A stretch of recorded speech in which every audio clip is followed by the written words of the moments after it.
नमस्कार. आपल्या सोबत आहेत देशाचे कृषी मंत्री आणि महाराष्ट्राचे सर्वोच्च नेते शरद पवार. नुकताच ते दुष्काळी भागाचा दौरा करून आलेले आहेत. मला विचारायचं आहे त्यांना परिस्थिती काय. पवार साहेब, तुम्ही नुकताच दुष्काळी भागाचा दौरा करून आलाय आणि सगळ्यात महत्त्वाची गोष्ट म्हणजे 6 महिन्यापूर्वी दुष्काळाची छाया महाराष्ट्रावर आहे असा इशारा तुम्ही दिला होता. आज काय परिस्थिती आहे? असं आहे की महाराष्ट्रातल्या काही भागामध्ये दुष्काळ ही काही नवीन गोष्ट नाही. गेल्या अनेक वर्षापासून जो पर्जन्य छायेचा भाग, रेन शॅडो ट्रॅक म्हणून जो ओळखला जातो देशामध्ये, त्याच्यात महाराष्ट्राचा काही भाग येतो. त्याच्यात मराठवाड्यातले काही जिल्हे येतात आणि सांगली, सातारा, पुणे, सोलापूर, अहमदनगर, नाशिक, धुळे याचा काही भाग हा त्याच्यामध्ये येतो. 7 जिल्ह्याचे जिल्हे नाही, काही भाग. आणि अनेक वेळेस तिथं पाऊस पडत नाही, संकटाची परिस्थिती निर्माण होते.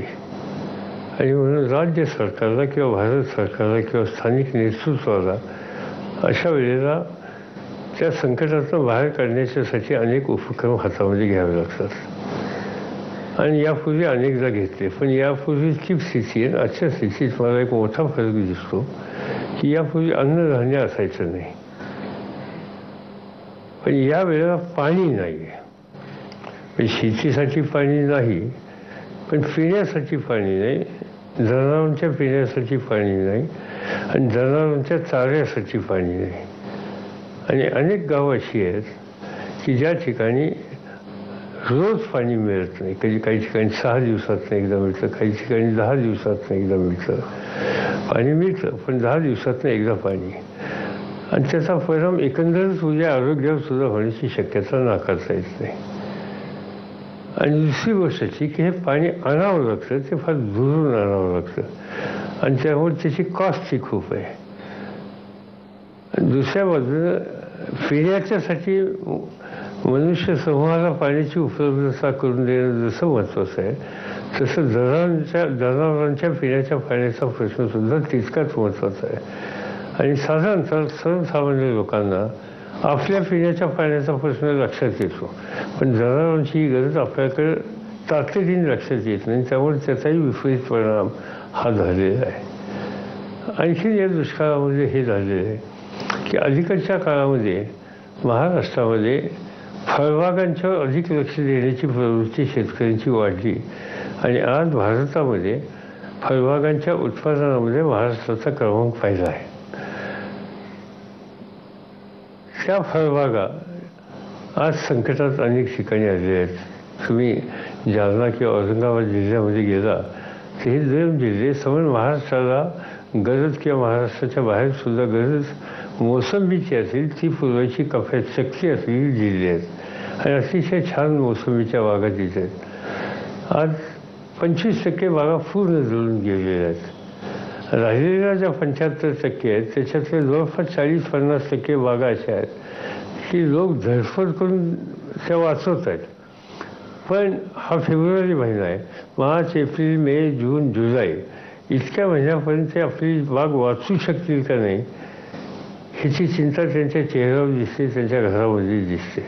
अशाही बागा मी बघून आलेलो आहे. तर म्हणून असं जे जरूरच गेल्या तिथे काही करता येणार नाही. त्यांना कशी मदत करायची याचा विचार करता येईल.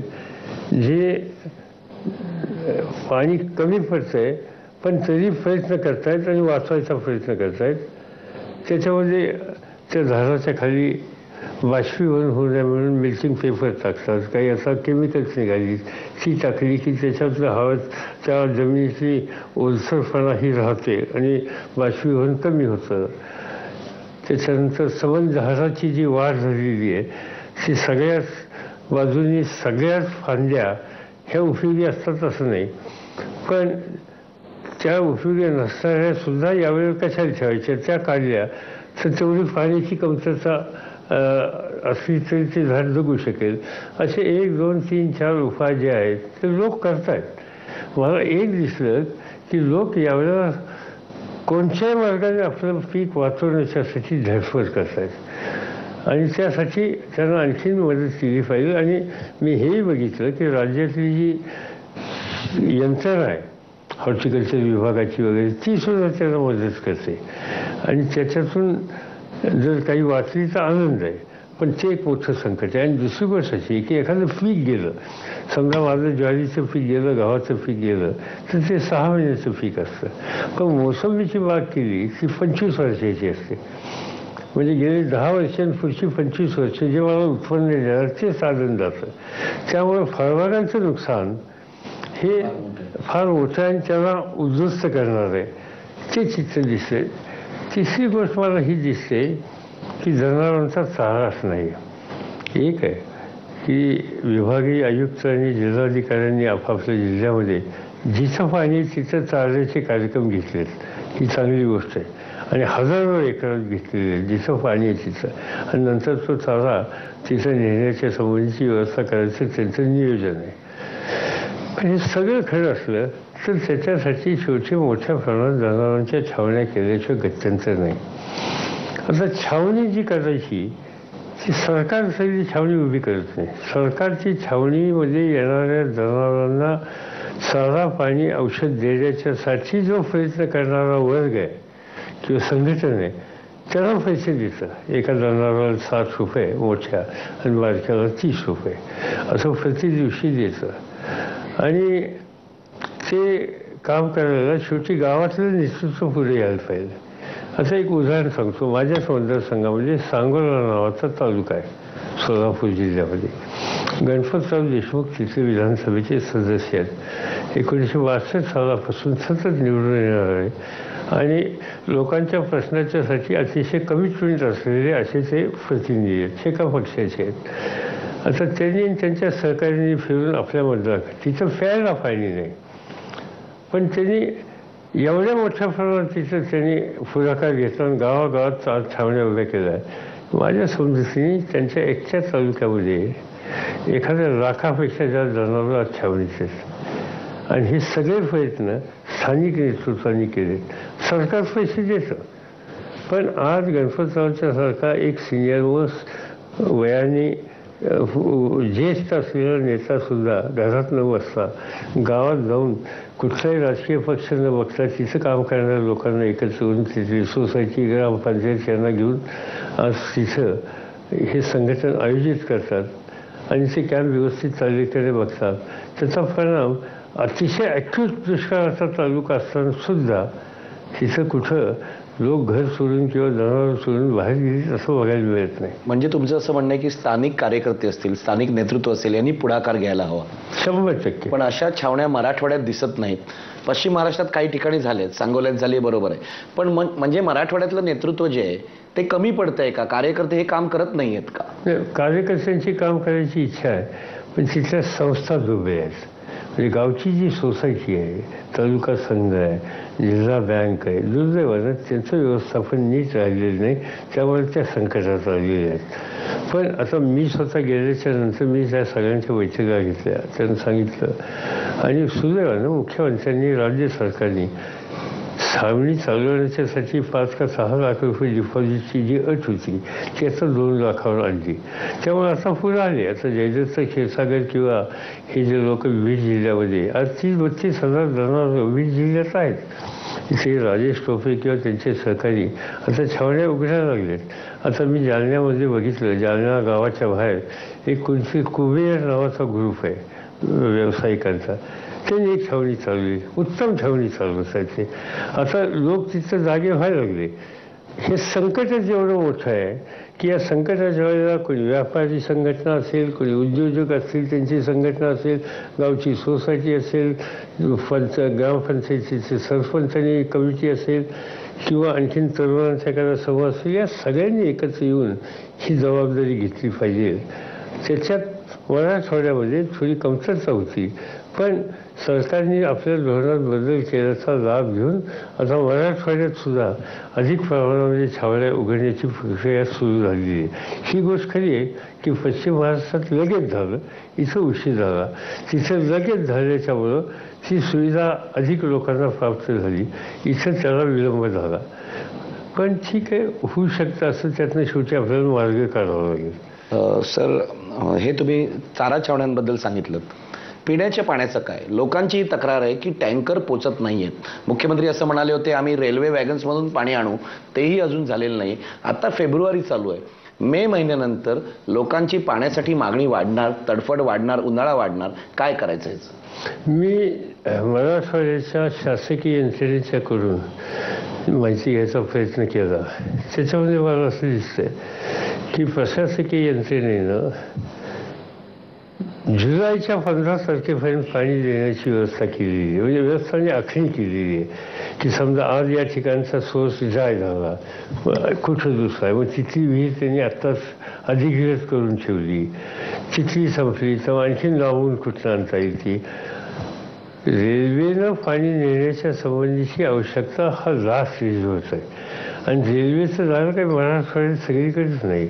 तर बीड जिल्ह्यामध्ये कुठं रेल्वे सर्व होतं, काही ठिकाणी असेल कुठं मराठवाड्यामध्ये, पण सगळ्याच गावांच्या ती नाही. आणि विशेषतः जिथे दुष्काळ आहे तिथं तशी सुविधा नाही. पण काही ठिकाणी होईल, पण ती अगदी शेवटची वेळ आहे. आज ठिकठिकाणी जे पाण्याचे सोर्स आहेत ते अधिकृत करून टँकरनी पाणी व्यवस्थित कसे देता येईल आणि टँकर पोचेल का? कारण तुम्ही महत्त्वाचा मुद्दा सांगितला की लोक सांगतात टँकर पोचत नाही. तर टँकर पोचतील कसे याची व्यवस्था केली पाहिजे. म्हणजे काही जिल्हाधिकाऱ्यांनी, जिल्हा परिषदेच्या मुख्य कार्यकारी अधिकाऱ्यांनी अशी व्यवस्था केलेली मी पाहिली की त्यांनी गावातल्या मोबाईल धारकाला टँकर कधी निघाला आणि त्याच्यात किती पाणी आहे ह्याचा SMS जाण्याची व्यवस्था केलेली आहे. म्हणजे गावात आल्याच्यानंतर तो कधी पोचला काय वगैरे लोकांना कळेल. तर त्या मनानं नवीन नवीन तंत्राचा वापर करून मदत करण्याच्या संबंधीचा प्रयत्न आज प्रशासकीय यंत्रणा त्या ठिकाणी करू पाहते. आम्ही सगळ्यांनी त्यांना साथ दिली पाहिजे.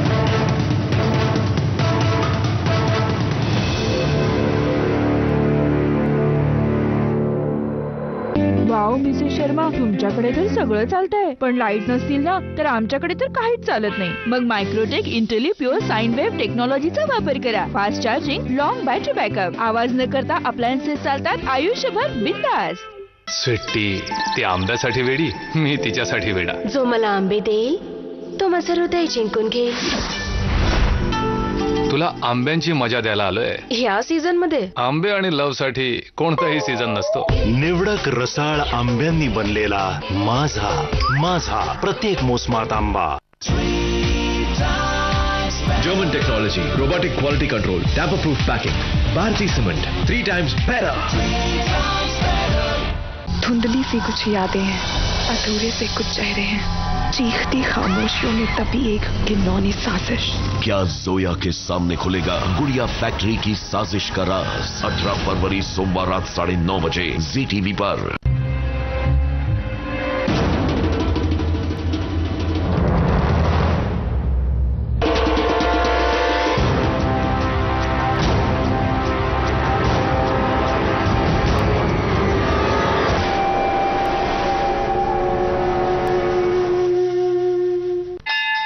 आपल्या कोल्हापुरात महालक्ष्मीच्या सानिध्यात विश्वकर्मा बिल्डर्स यांचे घर आणि संस्कृती देणारे प्रकल्प म्हणजे डेस्टिनेशन कोल्हापूर.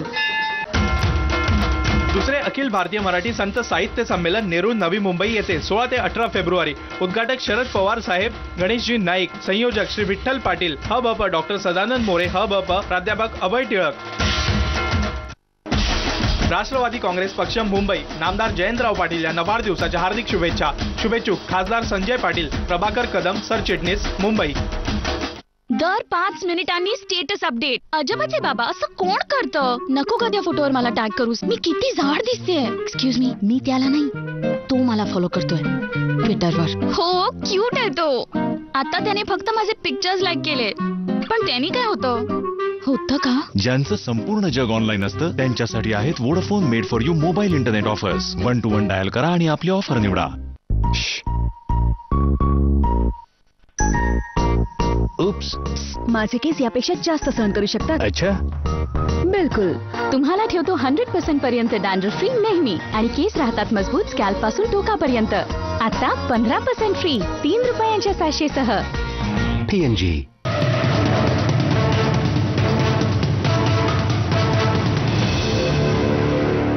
की विरोधी पक्ष हा आरोप करतायत की दुष्काळाचं राजकारण होतंय. तुम्ही स्वतः पुढाकार घेतलाय, तुम्ही जिथे जाताय तिथे मुख्यमंत्री जात नाहीत, मुख्यमंत्री आपला दौरा बदलतायत. राज ठाकरे तर असं म्हणाले की अशा प्रकारे दुष्काळी भागात दौरे करणं हे भंपक आहे म्हणून. या सगळ्यावर तुमची काय प्रतिक्रिया आहे? असं की राज ठाकरेंनी जी काही प्रतिक्रिया दिली मी काही त्याचं बोलू इच्छित नाही. प्रश्न असा आहे की जिथं मोसंबीचं पीक राहणार आहे ते आम्ही जाऊन बघितलं. शहराच्या शेतकऱ्याला मदत काय करायची त्याची किती हे सरकारी आव्हानावर पुरेसं नसतं. शेवटी तुम्ही डोळ्यांनी बघता त्याच्याशी बोलता.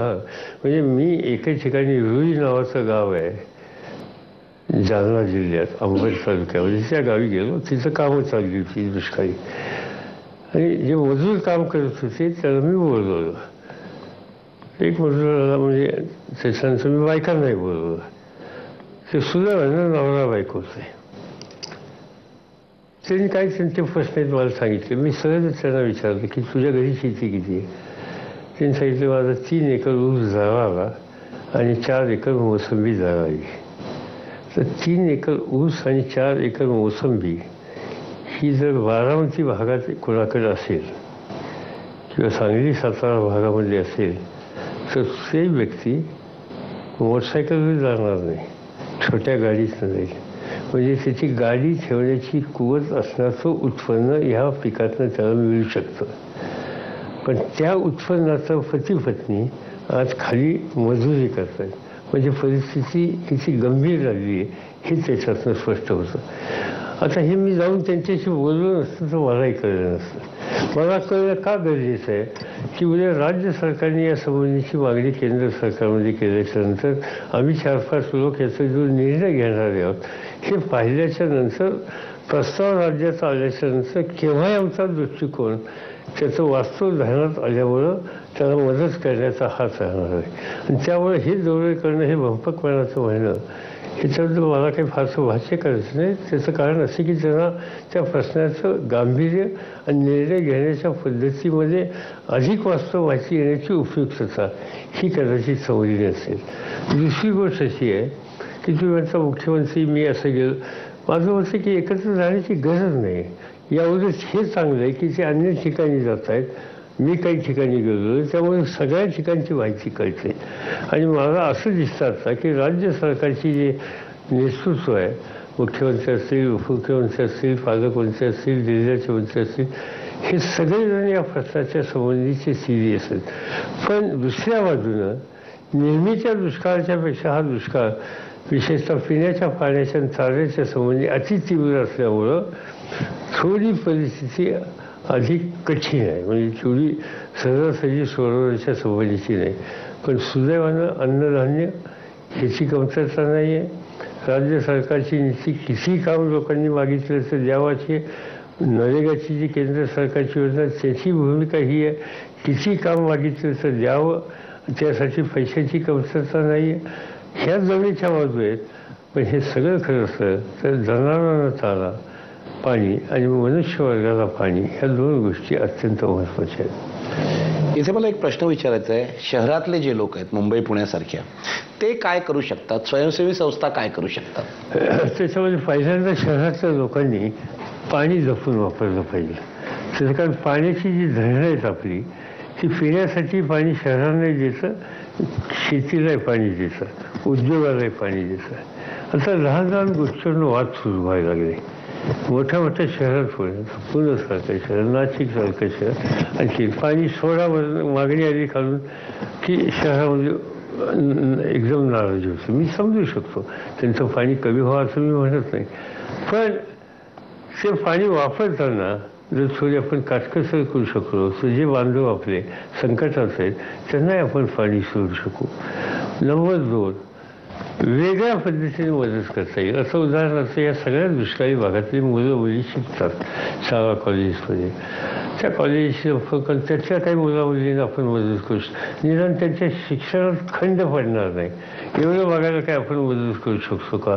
तिसरी गोष्ट अशी आहे की अनेक समाजातल्या काही दानशूर व्यक्ती असतात किंवा संस्था असतात. मुंबईमध्ये अनेक संस्था आहेत. मला माहिती आहे की गुजरातमध्ये किंवा कच्छमध्ये दुष्काळ झाला की त्यावेळी मी राज्याचा मुख्यमंत्री असताना त्या भागातनं आलेले आणि इथं उत्तम व्यावसायिक म्हणून यशस्वी झालेले लोक अनेक जण भेटायचे आणि इथं रेल्वेच्या वॅगनच्या वॅगन चेन भरून चारा पाठवायचे इथून तिथं. तसं आपण काही करू शकतो का? आपले जे कोणी मित्र त्या ठिकाणी चारा छावणी चालवत असतील तर त्यांना आपण सहकार्य करू शकतो. सरकार करेल, पण समजा आपण जसं जनावरांना चारा देतो, पाणी देतो, तसं त्यांना पशुखाद्यही लागतं. त्याला इंग्रजीमध्ये कॉन्सन्ट्रेट म्हणतात. कारण नुसतं एकच जसं आपल्या जेवणामध्ये फक्त रोजच एकच भाजी आणि एकच भाकरी ही आली तर आपल्याला बाकीच्याही गोष्टीची आवश्यकता असेल, तसं पशूंना सुद्धा आवश्यक. तर हे पशुखाद्य उपलब्ध करून देण्याच्यासाठी आणि ज्या छावण्यात आल्या तिथं जाऊन पोचवण्याच्यासाठी पुढाकार घेतला. महाराष्ट्राची परंपरा आहे. आपण या देशात कुठं भूकंप झाला, दुष्काळ झाला, अतिवृष्टी आली किंवा महापूर आला तर मुंबई किंवा महाराष्ट्रातली शहरं ही कधी मागं राहत नाही. ते नेहमीच त्याच्यामध्ये पुढाकार घेतला. कधी मुख्यमंत्री निधी मदत करत असतील किंवा तिथं जाऊन प्रत्यक्षपणाने वाचत असतील. आज त्याची आवश्यकता आहे.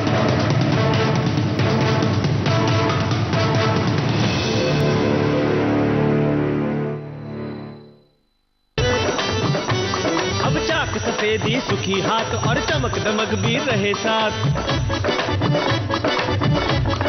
एरो गैरो नथु खैरो की खत्म हो गई बारी. सबसे भारी घड़ी हमारी, घड़ी हमारी. डिटर्जेंट केक पहले इस्तेमाल करें फिर विश्वास करें.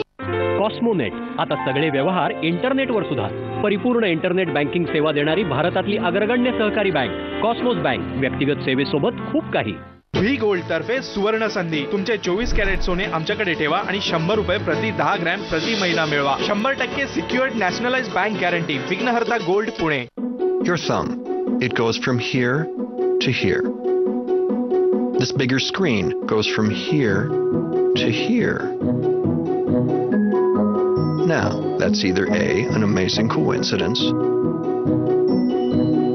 or B, a dazzling display of common sense. Pretty sure it's the common sense thing. आला रे आला मढीवाला. लिनिमेंट व पेन बाम घेऊन आला. आता सांधेदुखी, स्नायुदुखी, कंबरदुखी आदींवर त्वरित आराम देई. आयुर्वेदिक मढीवाला लिनिमेंट व पेन बाम.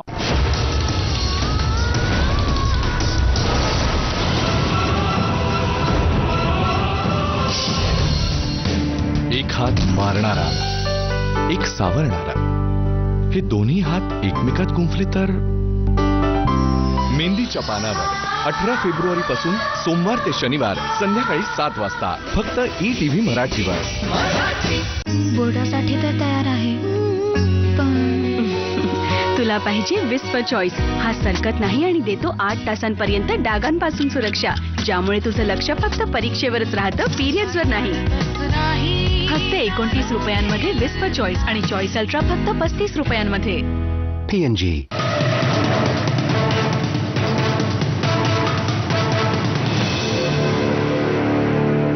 या शहरातल्या लोकांनी कशी मदत करावी हे तुम्ही सांगितलं, पण यामध्ये सुद्धा सत्ताधारी आणि विरोधक यांचं युद्ध चालू आहे असं दिसतं. विरोधक तुमच्यावर टीका करतायत, तुमचे लोक म्हणतायत विरोधक आहेत म्हणून टीका करतायत. हे सगळं राजकारण चाललंय. तुमचं काय मत आहे यामध्ये? सर्व हे दिसतं ना, उगीच नाकबूल करण्यामध्ये अर्थ नाही. पण मला स्वतःला असं वाटतं की आता 1972चा दुष्काळ मी पाहिला. मी अगदी ज्युनियर मंत्री होतो. नुकतंच राज्यमंत्री म्हणून राज्य सरकारमध्ये आलो होतो. वसंतराव नाईक मुख्यमंत्री होते, कृष्णराव धोरप विरोधी पक्षनेते. त्याच वेळेला अनेक लोक असे होते, SM जोशी, शिवाचार्य आत्रे वगैरे. हे स्टालवर्ड राज्यामध्ये सुरू होते, नानासाहेब घोळे.